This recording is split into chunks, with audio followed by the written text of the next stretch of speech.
My name's Rhian Davies and I'm a Macmillan University teacher at the University of Glasgow.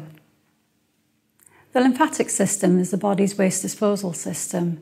It's there to take away the fluid that the cells create within the tissues when they're working hard. And it carries this waste fluid up to the glands, the lymph nodes, maybe in the axilla or in the neck or at the top of the leg. And once it's been filtered and cleaned and any germs have been dealt with antibodies, then it can go back into the circulation system again.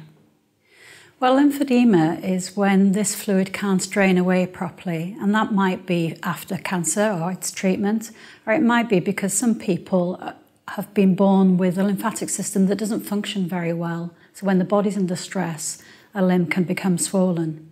Lymphedema can be caused for some people by breast cancer or its treatment. So it may be that the cancer itself has blocked the lymph nodes from working properly and somebody notices a swollen limb or the breast itself becoming swollen.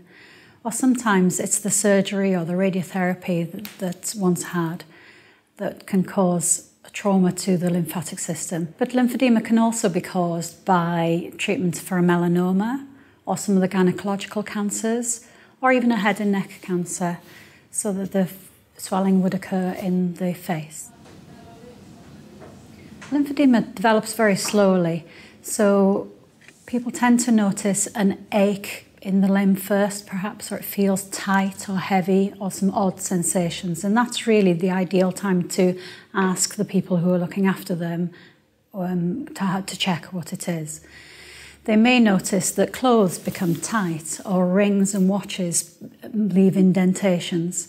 So anything that indicates that the limb is swelling at all, but it will usually be a slow, gradual swelling. Occasionally, the limb can swell very quickly and it may at this point be red or hot, and that's definitely when somebody should seek medical advice as quickly as possible. If patients spot any symptoms of lymphedema, they could of course go to their GP, or if they're already in the regular treatment in a cancer treatment centre or other specialist units, then it's a good idea to air their concerns to the person looking after them. Lymphedema is so much easier to manage if it's caught early. The doctor or nurse looking after you will look at your skin and feel your tissues to see how much lymphedema there is there, if at all. And it may be at that point that it's appropriate to refer you to a lymphedema specialist clinic. However, if it's early days and it's very mild, it might be that you just need the advice on how to look after it yourself. For information, help, or if you just want to chat, call the Macmillan support line on 0808 808 0000 or visit macmillan.org.uk.